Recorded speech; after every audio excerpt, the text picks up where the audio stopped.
Imagine your most deeply held cultural beliefs about food, shattered by a single, unexpected taste. In August of 1944, within the guarded confines of Camp Concordia, Kansas, German prisoner of war, overfilled WWII Helga Richter witnessed a sight that defied all logic. American guards were meticulously grilling entire ears of corn, still in their husks a reverence for a crop that, in her European experience, was overwhelmingly relegated to animal feed.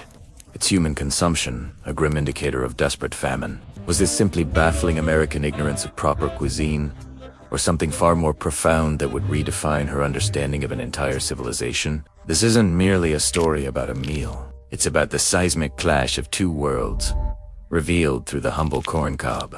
Helga's initial disgust, echoed by her comrade Lyselman, stemmed from a deeply ingrained cultural perception. Yet, their American captivity had already begun to unravel Nazi propaganda, presenting clean facilities, adequate provisions, and respectful treatment that starkly contradicted narratives of enemy barbarity. This bizarre corn ceremony, however, seemed poised to confirm every culinary prejudice. But what if their understanding of this seemingly simple grain was fundamentally and historically flawed?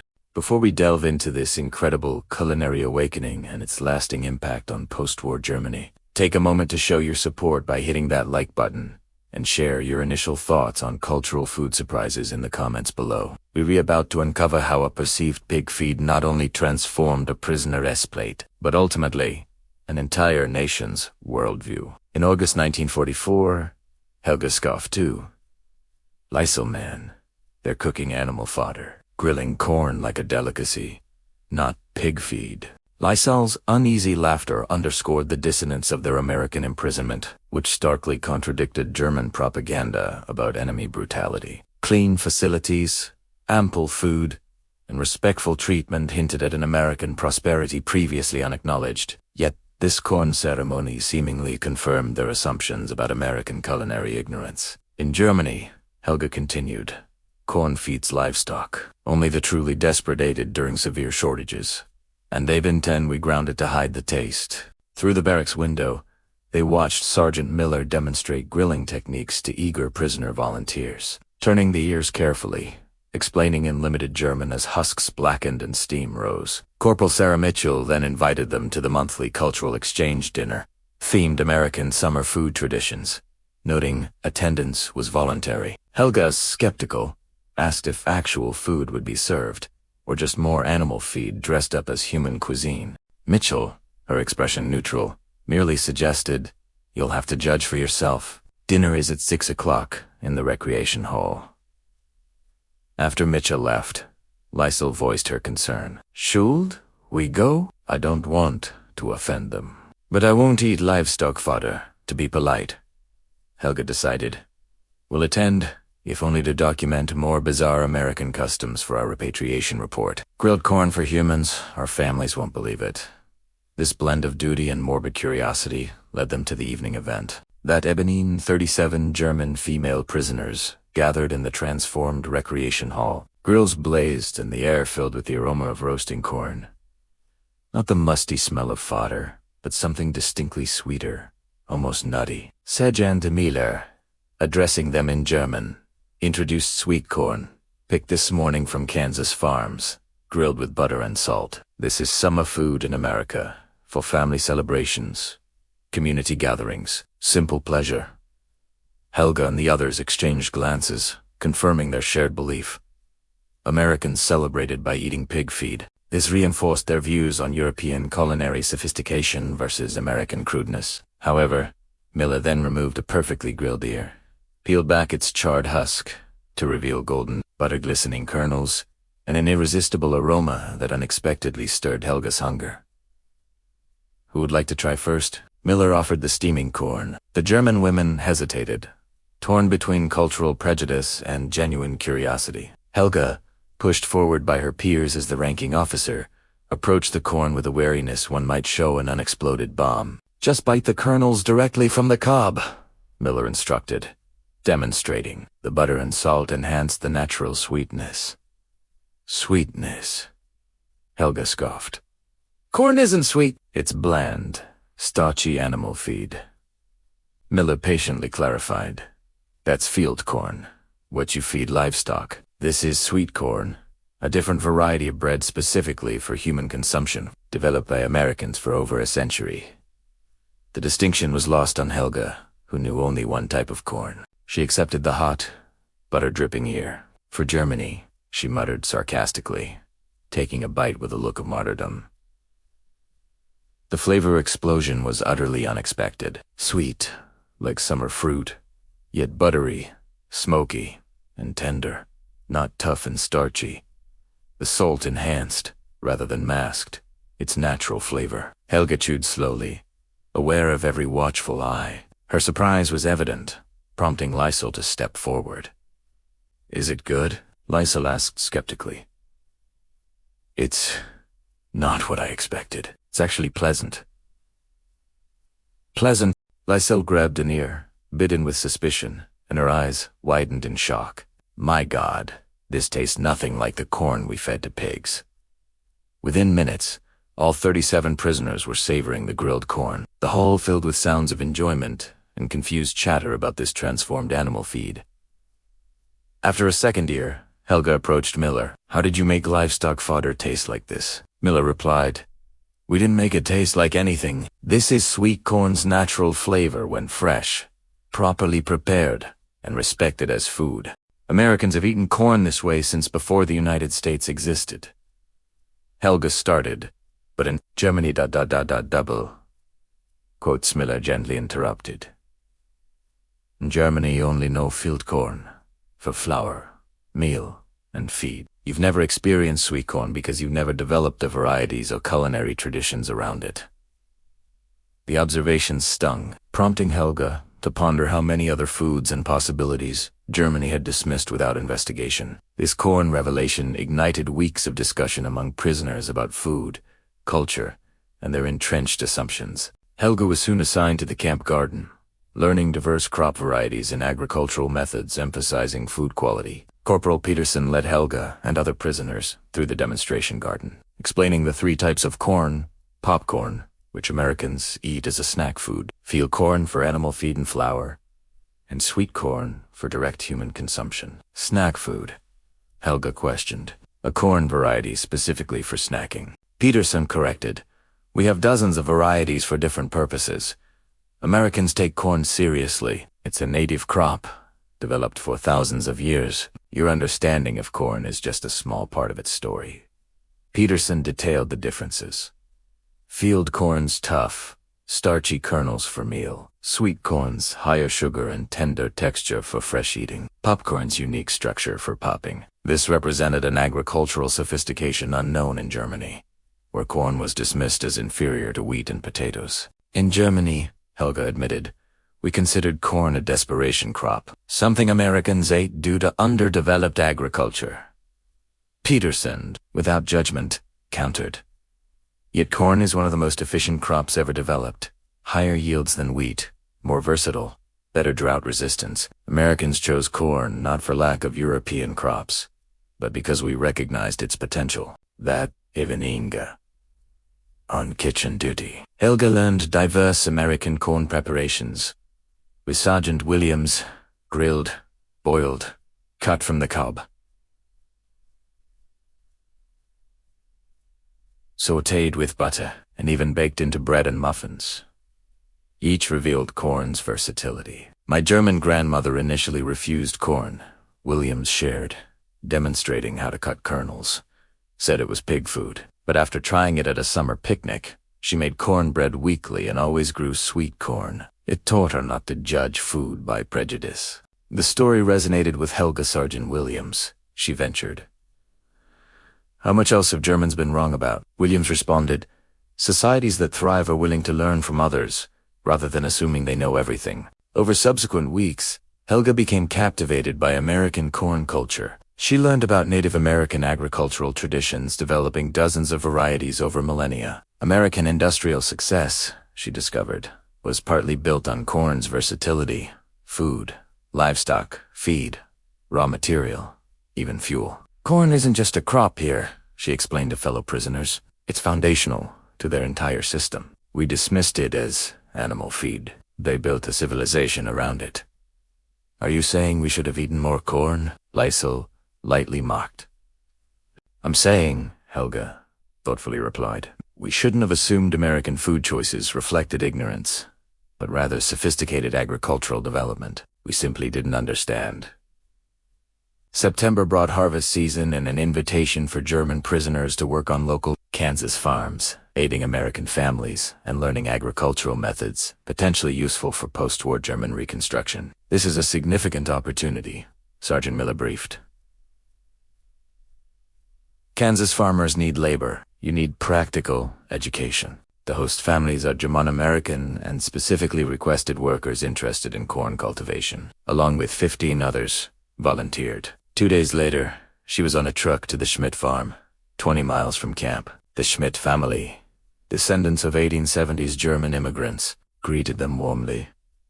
Mrs. Schmidt spoke German with an American accent, offering coffee, fresh cornbread, and pre-made beds, treating them as workers, not prisoners. My great-grandfather, Mrs. Schmidt explained during dinner, refused corn for his first year, but learned American corn was different and it became his favorite. A common story, it seems, Helga observed, accepting her third ear of grilled corn. Mr. Schmidt added, Europeans brought prejudices to America. Those who succeeded appreciated this land's offerings rather than clinging to old-world assumptions. Helga's agricultural education began the next morning. The Schmidt cornfields, hundreds of acres, were managed with mechanical precision. Mr. Schmidt explained the varieties. Field corn for feed, industrial uses, sweet corn for direct consumption, and popcorn. Each requires slightly different conditions, he noted. In Germany, Helga said, we plant whatever grows and use it. We lack specialized varieties. That's not luxury. It's efficiency. Mr. Schmidt, specialized varieties yield better. Field corn gives more starch. Sweet corn, better nutrition and taste. Grilling both serves our needs better. Helga learned crop, rotation, irrigation, mechanical equipment, and storage. You feed your people better than we feed ours, Helga said at lunch. Not better land, but better systems. Mrs. Schmidt replied. Perhaps we ask different questions. Not how to make people eat what's available, but how to develop crops people want to eat. We turned animal feed into a cuisine foundation. Exhausted but energized, Helga sat on the porch that evening, seeing American agricultural philosophy in the cornfields. Specialized crops, mechanical efficiency, quality alongside quantity, and respect for food development. Ready for tomorrow? Mr. Schmidt asked. Ready to learn more, Helga replied. Every day here challenges what I thought I knew. The 2-week farm placement transformed Helga's understanding of American agriculture and culture. On her final evening, the Schmidts hosted a traditional corn roast, inviting neighbors and providing a cultural experience. This is how Americans celebrate harvest, Mrs. Schmidt explained, preparing dozens of ears. Not fancy cuisine, but community food, shared pleasure, recognition of a good harvest. As the sun set, Helga watched families gather, children playing, adults sharing stories. It was similar to German celebrations, yet fundamentally different. Americans celebrated abundance, not merely surviving scarcity. Miss Richter, Mr. Schmidt called. Would you help explain to your fellow prisoners how to properly grill corn? You're quite expert. Surprised? Helga joined him. 2 weeks ago, a prisoner observed. You mocked this as pig food. Now you teach us. 2 weeks ago, Helga replied honestly. I was ignorant about corn agriculture and American food culture. I assumed that because Germans didn't eat sweet corn, it was inferior, rather than something we hadn't developed. As the evening progressed, skepticism turned to genuine appreciation. Even the most prejudiced admitted perfectly grilled sweet corn was delicious. Why didn't German agricultural programs develop varieties like this? Liesel asked, finishing her 4th ear. Because, Helga explained, we assumed corn was inferior to wheat and potatoes. We never invested in developing it. Americans started with different assumptions and got different results. This applied beyond corn. Helga had seen dozens of examples where German assumptions about American inferiority proved wrong. flush toilets, ice cream, automotive abundance, and sophisticated agriculture. When we returned to Germany, she quietly told the prisoners, "We need to tell the truth, not propaganda about American weakness, but an honest assessment of their strengths, including their corn." The comment drew laughs, but Helga was serious. Post-war Germany needed accurate information about what made America strong. Sometimes that meant discovering pig food was sophisticated agriculture. As the roast concluded, Mrs. Schmidt gave Helga a package. "Sweet corn seeds for your German garden after the war. Maybe you can introduce your family to what you've learned." Helga accepted the simple gift with unexpected emotion.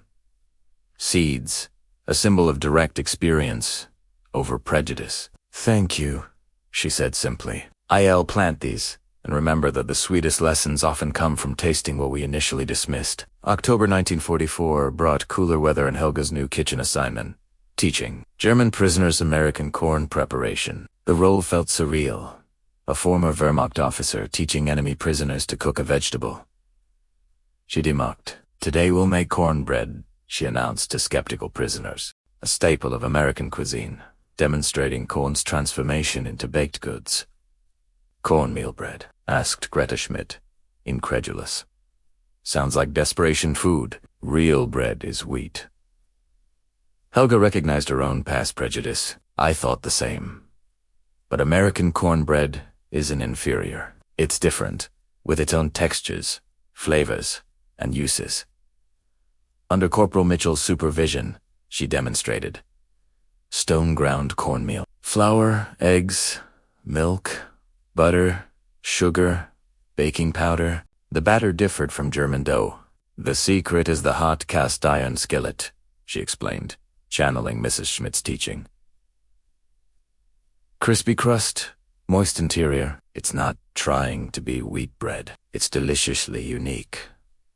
The baking aroma filled the kitchen, sweet, buttery, corn-fragrant. Unlike animal feed. When Helga removed the golden rounds, even skeptics leaned in. "Try it with butter and honey," she suggested. Opinion quickly shifted. Prisoners who'd vowed never to eat corn asked for seconds and recipes. "This changes everything about corn," Greta admitted. "If we'd known, maybe we'd have developed better varieties." "Exactly," Helga replied. "We dismissed corn without exploring its potential. Americans respected it, spent centuries developing it, and reaped agricultural abundance." Over following weeks, Helga's classes expanded to include succotash, mixed with beans, corn chowder, and corn pudding. Each recipe showcased the versatility of a crop Germans had written off for livestock. "You've become quite the corn evangelist," Sergeant Miller observed. 2 months ago, you called it animal feed." 2 months ago, I was ignorant, Helga admitted. "Now I understand. Corn is only as good as the varieties you develop and the respect you show it. Americans excel at both." Acknowledging American strengths no longer diminished German identity. It recognized reality. American agricultural philosophy produced results Germany hadn't. December 1944 brought news of Germany's desperate ardent offensive and the recognition that the war was lost. For Helga, military defeat mirrored her personal transformation. Just as Germany misunderstood American strength, she misunderstood American food, equating sophistication with complexity, overlooking advanced society's perfection of simple things.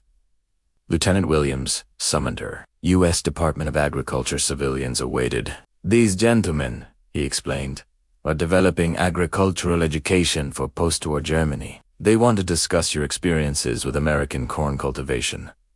The 3-hour meeting covered varieties, techniques, and cultural attitudes. Officials took notes on German soil, climate, and infrastructure. The key, Dr. Harrison, lead consultant, stated, is German acceptance. "We can introduce superior varieties, but if prejudice remains, the program fails." "Prejudice exists," Helga confirmed. "Germans associate corn with poverty, knowing only field corn, eating it only when desperate." "How do we change that?" Dr. Harrison asked. Helga considered her own journey. "You let them taste it," she finally said. Not as a substitute, but as its own food. Show them sweet corn grilled with butter isn't inferior. It's different, and different isn't worse. The officials approved. Dr. Harrison made notes. Would you participate in our reconstruction program after the war, teaching German farmers about corn and overcoming cultural resistance? The offer surprised Helga. Months ago, she fought America. Now, they asked her to reshape German agriculture with captive-gained knowledge. Yes, she replied without hesitation. If Germany is to recover, we must learn from societies that succeeded where we failed. Sometimes those lessons come in unexpected forms, like animal feed becoming sophisticated agriculture. That evening, during Christmas preparations, Helga taught corn pudding. My mother would never believe this, Liesel commented. Helga, Wehrmacht officer, teaching American corn deserts. Your mother might not believe much about American captivity, Helga replied. Comfortable facilities. He and Edo Wars, food, respect, and yes, discovering delicious corn. They discussed post-war plans. Some prisoners would stay in America. Others, like Helga, would return with American knowledge. Do you think Germany will accept corn? Margaret asked. Not immediately, Helga admitted. But as we rebuild and need efficient, high-yield crops, they will recognize corn's advantages, as Americans did. March 1945 brought Germany's collapse. Repatriation began. American officials implemented an intensive agricultural education program for returning prisoners. Helga led classes on corn cultivation, teaching women techniques learned at the Schmidt farm. The most important lesson, she told students, isn't about corn, but approaching agriculture with openness. Germans assumed corn was inferior. Americans invested centuries in creating edible varieties, leading to agricultural abundance. Classes combined practical instruction with cultural education. Prisoners learned to identify varieties, understand growing conditions, and how corn could supplement German crops. In Germany, Helga explained, we farm as struggle. Americans partner with the land, developing varieties to maximize strength. Among her students was Greta, returning to her Hamburg farm to introduce sweet corn. My father won't believe me, she said. He'll think I'm brainwashed. Don't tell him, Helga advised. Showed him. Plant sweet corn, prepare it, and let him taste. That's what changed my mind. As her departure neared, Helga received an official offer from the U.S. Department of Agriculture, agricultural consultant in the American occupation zone, teaching crop diversification and modern techniques. It offered American wages, Munich housing, and influence on Reconstruction. You'd work for the occupiers, Liesel noted. Some Germans will see it as collaboration. Some Germans will see everything as collaboration, Helga countered. But Germany needs to learn from American success. Someone must bridge that gap. Teach that learning from former enemies isn't betrayal, it's practical wisdom. The 2-week voyage home involves strategizing. Mrs. Schmidt's sweet corn seeds, with growing instructions and recipes, were carefully packed. We're going home with enemy vegetables, Margaret observed. American corn seeds for German soil. It feels symbolic. It is symbolic, Helga agreed. Evidence that American strength came from agricultural sophistication we'd never developed, from investing in dismissed crops. The seeds represent everything we need to learn about approaching problems with open minds. Entering Hamburg harbor, Helga saw a defeated Germany, but also opportunity. A society rebuilding, perhaps willing to reconsider old assumptions. The corn seeds symbolized transforming animal feed into abundance, through recognizing that different wasn't inferior and American wasn't wrong. September 1945, 6 months post-war. Helga stood in a Munich demonstration garden, addressing 50 skeptical German farmers, mostly women. This is not pig corn, she began, holding sweet corn seeds identical to familiar field corn. These are sweet corn seeds, bred for humans. Properly grown and prepared, Americans consider it a delicacy. Frau Richter, an elderly Bavarian farmer, interrupted. We know corn is animal feed. Why believe American propaganda? Helga expected this. Because I've tasted it, she replied. I was a Kansas POW, learned American methods from farm families. This isn't propaganda. It's practical, working knowledge. Months later, the garden challenged assumptions. Helga planted field corn, sweet corn, and popcorn. Farmers observed differences. Sweet corn plants are smaller, she explained, but yield higher sugar, more tender kernels. Harvest them earlier. People really eat this fresh? Frau Bieber, a farm widow, asked. Of the cub? Americans eat it grilled, boiled, or roasted. Helga confirmed. It's summer, celebration, food. Before you call it animal feed, try it. The August harvest was the test. Helga hosted a corn roast. Direct experience convinced them.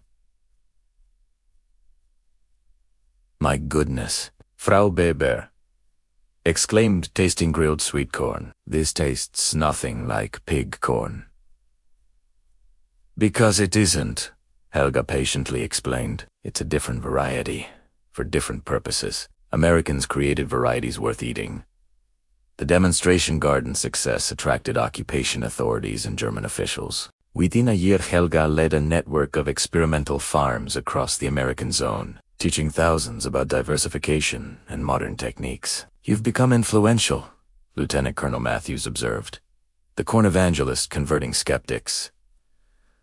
I was a skeptic, Helga reminded him. I understand their resistance. The key is tasting the difference, not just being told. By 1947, sweet corn cultivation spread across Western Germany. Germans weren't yet eating it with American enthusiasm, but they stopped dismissing it as purely animal feed. Summer 1955.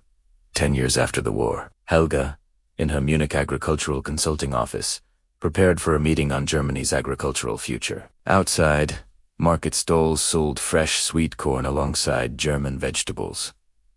A sight unimaginable during her Wehrmacht service. Her assistant announced the Ministry of Agriculture delegation, who wanted to discuss expanding corn cultivation to East Germany if reunification occurred. Greeting the officials, some of whom were former skeptics from her early gardens, Helga reflected on her journey. 10 years ago, she began.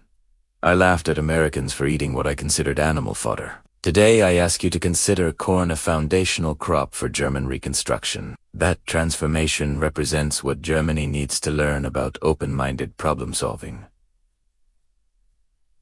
She outlined proposals for expanded cultivation, field corn for livestock feed and industrial uses, sweet corn varieties for direct consumption, and even specialty varieties for specific applications. Each proposal, backed by a decade of German data, proved American methods viable. Initial resistance has largely disappeared, she stated, showing consumption growth statistics. Farmers once refusing American pig feed now recognize corn's advantages. Cultural prejudice overcome through direct experience. After the successful meeting, Helga walked through Munich's market, watching families buy corn for grilling, remembering her own shock, and smiling at changed perspectives. Still think it's animal feed? Mrs. Schmidt asked, visiting Germany. I think, Helga replied, embracing her mentor. It's whatever you develop it to be. Americans developed it into cuisine. Germans are learning to do the same. That evening, Helga prepared dinner. Sauerbraten with corn pudding, potato dumplings with grilled sweet corn, schnitzel with succotash, a fusion honoring tradition and embracing lessons. My mother still can't believe I cook with corn, Liesel mentioned. She thinks Americans brainwashed me. In a way, they did. Helga laughed. Brainwashed me out of unquestioned prejudices, forced me to taste what I dismissed, recognized my assumptions about American inferiority were wrong. Sharing the meal, they discussed broader lessons. Corn was one example of German prejudice meeting American reality. They encountered superior technology, generosity, social organization, challenging Wehrmacht propaganda. The corn was the perfect teacher, Helga tussed it. So simple, so wrong by our assumptions. yet delicious, forcing us to question other certainties. If wrong about corn, what else? The question shaped a decade of reconstruction. Germany was wrong about American weakness, its own victory's inevitability, its methods' superiority. 2 corn, Lysol, toasted. 2 questioning prejudices. 2 learning from former enemies, Margaret added. 2 sweet corn, Helga concluded, which proved dismissed animal feed was sophisticated agriculture. WWII never developed a metaphor for what Germany needed to learn about the society that defeated us. As guests departed, Helga watched Munich's lights, grateful for the farm family who showed her that sweetest lessons come from tasting what you mocked. Corn was more than food. It was a bridge, a teacher, proof that strongest societies develop, perfect, and share what others dismiss or ignore. Biting into grilled sweet corn, Helga remembered Camp Concordia and thought, everything I believed about American food was wrong. What else was I wrong about? That question had rebuilt a nation.